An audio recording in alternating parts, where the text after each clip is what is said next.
Êxodo 20:14.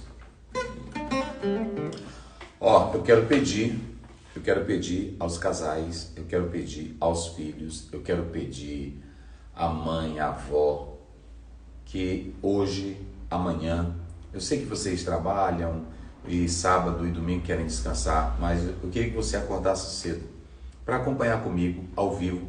Eu estarei dando 3 palestras só nesse versículo 14. Vamos lá.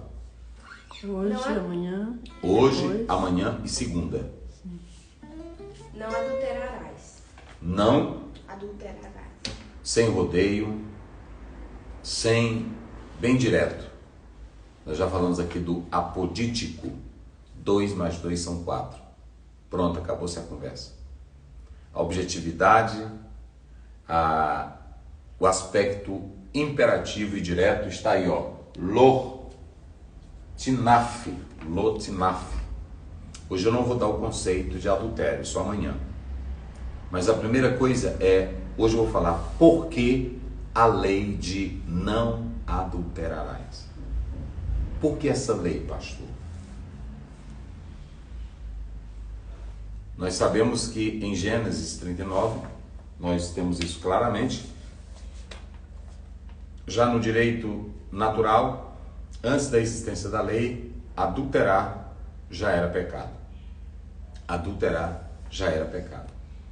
E a primeira razão que, antes de atentarmos para esse versículo, é perguntar por que Deus estabeleceu uma lei tão clara para não se adulterar.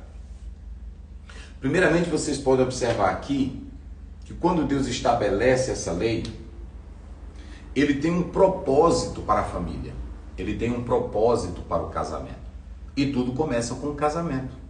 Unindo 2 peças separadas, com gostos diferentes, temperamentos diferentes, mas são unidas por Deus. Você vê essa distinção logo pela formação macho e fêmea. Macho e fêmea. Nós podemos ver isso em Gênesis 1:26. Então você vê que mesmo saindo do homem a mulher, mas ela é distinta. Ela é distinta. Ela é chamada de Isha, mulher. Ela é chamada de fêmea. O homem é de macho. E nós podemos analisar que ao estabelecer o casamento, Deus colocou uma cerca para a proteção. Deus colocou um escudo para a proteção da família. E o escudo é: não adulterarás. E com essa imperatividade dessa lei, Deus estava objetivando preservar o projeto dele na terra, a família. O homem pode ter a sua construção, as suas ideologias, os seus pensamentos sobre o casamento, mas nada vai alterar o que Deus estabeleceu. Porque nós podemos perceber aqui que no propósito divino, na intenção divina, Ele estabelece essa lei para deixar claro a santidade do casamento. A santidade do casamento. A santidade da vida a 2. E quando Deus estabelece essa lei, essa santidade para o casamento, Ele está deixando claro: o casamento não pode ser quebrado, o casamento não pode ser violado, o casamento não pode ser desfeito. É muito sério, gente, isso aqui. E aí você vê que esse é o projeto de Deus. Já imaginaram, vamos analisar aqui, já imaginaram você começar a construção de um prédio com defeito nos alicerces? Vai ruir. Vocês já imaginaram Deus criando o casamento, dizendo: olha, eu estou criando o casamento, mas se não der certo, vocês vão optar pela ideia de vocês. Nenhum casamento estaria hoje nessa união. Porque o homem e a mulher, por mais que tenha essa expressão de amor, o homem é egoísta, a mulher é egoísta, e aí entra essa erosão, essa instabilidade para a vida a 2. Então, nós temos que entender isso. Às vezes tem irmão que diz assim: pastor, é muito pesado isso. Ah, o senhor fala. Não sou eu, gente. É porque o Senhor Deus, como Ele é o arquiteto, Ele é o criador, o mentor da vida a 2, ele não poderia começar esse projeto dando fragilidade a ele, dando instabilidade a ele. Aos teólogos, aos exegetas que tentam criar manobras, fazer, como é que eu diria, marabalismo com recursos tanto da sintaxe como da morfologia e da história para legalizar, tudo é balela. Me desculpem os exegetas, mas vocês sabem que não dá para fazer essa construção. Vocês sabem disso. São construções do egoísmo e para legalizar o que não pode ser legalizado. Deus não pode começar... Vamos para a raiz, vamos para a raiz. Deus não pode começar um projeto, esse projeto já falido. Os homens podem alterar, podem construir outras coisas, podem tentar, mas Deus não pode alterar isso. Porque se ele altera, ele vai mexer na base. E se ele mexer na base, pronto. Por isso que aqui ele começa de modo direto. Ele está falando a sacralidade, a santidade da vida dele, da vida a dois. Não pode ser violada, não pode ser quebrada, não pode ser separada. Pastor Aziel, sim, e eu digo isso no hebraico. E vocês sabem disso. As escolas de Shammai, de Léo, que tentaram explicar o legalizado em Deuteronômio 24, sem base bíblica. Sem base bíblica. Só egoísmo, achismo e concepções. Então nós podemos analisar, veja o raciocínio. Comece um prédio, comece uma casa com problema no alicerce. Agora vocês já imaginaram Deus dizer assim, eu estou começando aqui o casamento, mas eu vou dar opções para vocês, se não derem certo aí, então isso não tinha como se permanecer. Ainda que o homem não obedeça, ainda que o homem não aceite, ainda que a mulher não aceite, mas o padrão divino é a sacralidade da vida a dois. A base, eu coloquei aqui. Então, por que desta lei? Tão simples, olha, não adulterarás. O Senhor estava dizendo, não deixe nada atrapalhar esse relacionamento, porque é o meu padrão. Não deixe nada entrar na vida de vocês que atrapalhem a vida a dois. E nós podemos analisar o seguinte, eu coloco aqui só para vocês terem uma ideia. Quando essa lei é obedecida, não adulterarás, o que você vai ter no casamento? Equilíbrio. O que você vai ter no casamento? Ordem. O que você vai ter no casamento? Respeito. Os três pilares, ordem, equilíbrio e respeito. Agora, imagine por que a maioria dos casais se separam. Porque não tem ordem, não tem equilíbrio e não tem o quê? Respeito. Quando ele diz assim, não adulterarás, nós acabamos de falar sobre o pecado contra a vida, não matarás. Mas ali é um matar físico. Quando alguém comete adultério, ou seja a mulher, ou seja o homem, é um pecado contra a honra.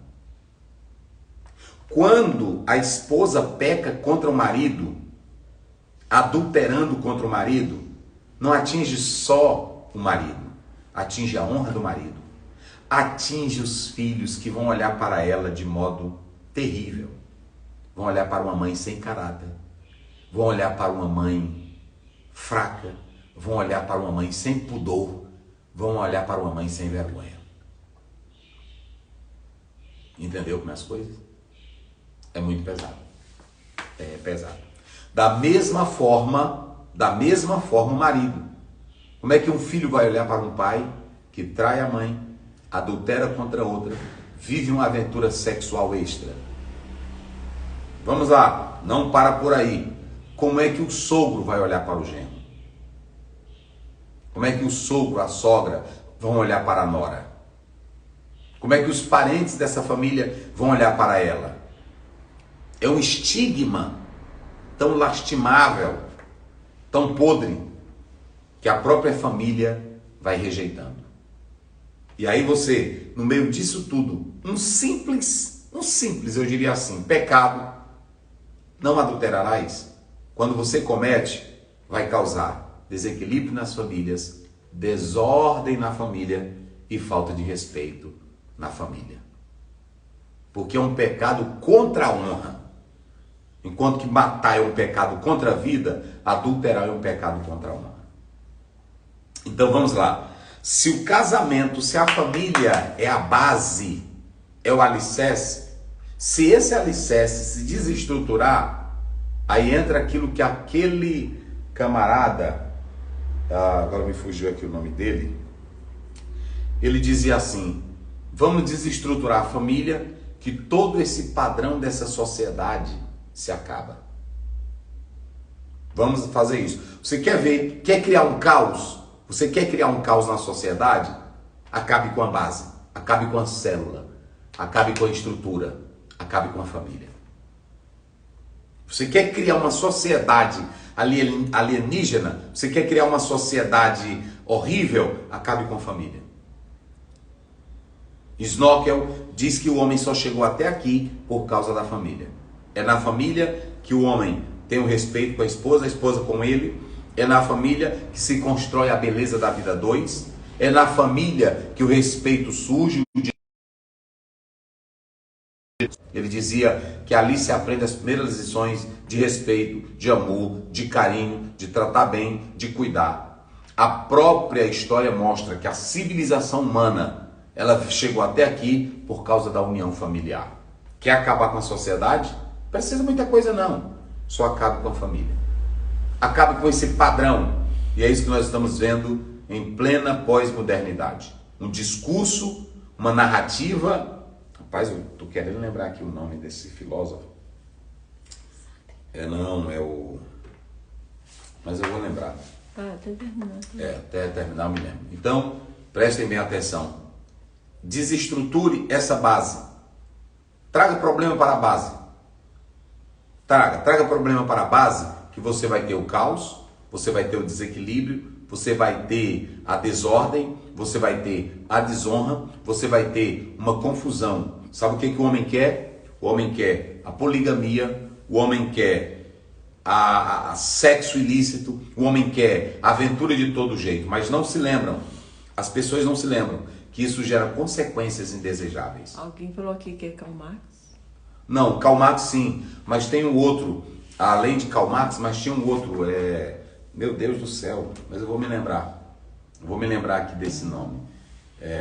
Então, o que nós podemos analisar? Ele é quase atual aí, ele falava isso, para desestruturar a família, mas vocês podem colocar aí no Google, que vocês não é. Então vamos lá.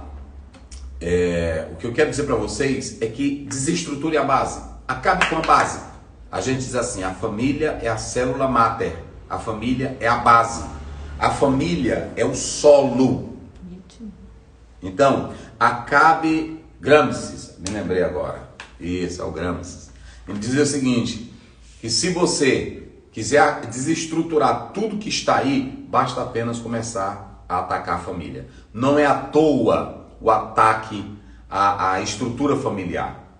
Porque o ser humano, por exemplo, eu sempre digo isso, se a pessoa quiser gostar com quem quiser, viver com quem quiser, é o direito dele. Agora, tentar atacar esta instituição, a família, é um projeto maligno, é um projeto do diabo. Porque desestruture a família, quebre esse padrão, e você vai ver o que nós vamos ter. Que tipo de sociedade nós teremos? E não sou eu. Freud dizia isso.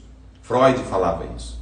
Então, a primeira coisa, Deus cria essa lei porque Ele quer mostrar a santidade da vida a dois. Gente, quem não atentasse para essa lei, tanto o homem como a mulher, ambos seriam culpados de morte. Nós vamos falar isso durante o tempo. Eu só estou dando o porquê dessa lei, não adulterarás. Deus objetivava, com essa expressão, trazer uma proteção, colocar um dique, colocar um escudo, colocar uma placa. Esse lá, ele é inviolável. Ele não pode ser tocado, não pode ser mexido. Não adulterarás. E aí vocês podem observar aqui que essa lei ela trazia diversos aspectos. Quando Deus dizia assim, não adulterarás, o que você tem aqui, pastor Zé? Você pode observar aqui que nesse lá não poderia ter conduta imoral. Não é só o adultério em si. Conduta imoral. não poderia ter palavras de desrespeito imoral e não poderia conviver com pessoas impuras.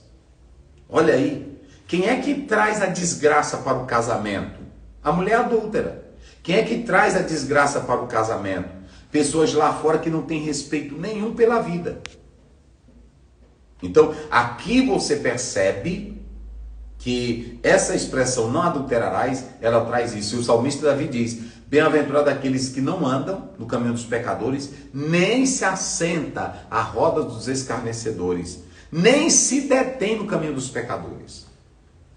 Nem anda. Então, quem é que traz a desgraça? São pessoas que não têm compromisso nenhum com respeito à vida, com respeito à família, com respeito ao casal. Então, por isso que a Bíblia diz: não deixe. Quem é que vai preservar esse casamento? Pastor Zé, quem é que vai preservar? O padrão de Deus. Deus nunca estabeleceu a poligamia, Deus nunca estabeleceu a separação. Não, senhores. Aí já é problema da construção humana, mas não pode haver problema na base. Deus nunca pode apoiar, nem aprovar. Ele não pode dizer assim: ó, tá, isso aqui no casamento tem uma evasivazinha, eu vou deixar, porque ele estaria deixando claro que haveria desgraça nesse relacionamento. Vamos ver aí para finalizar, Gênesis 2:24. Quer ver o padrão?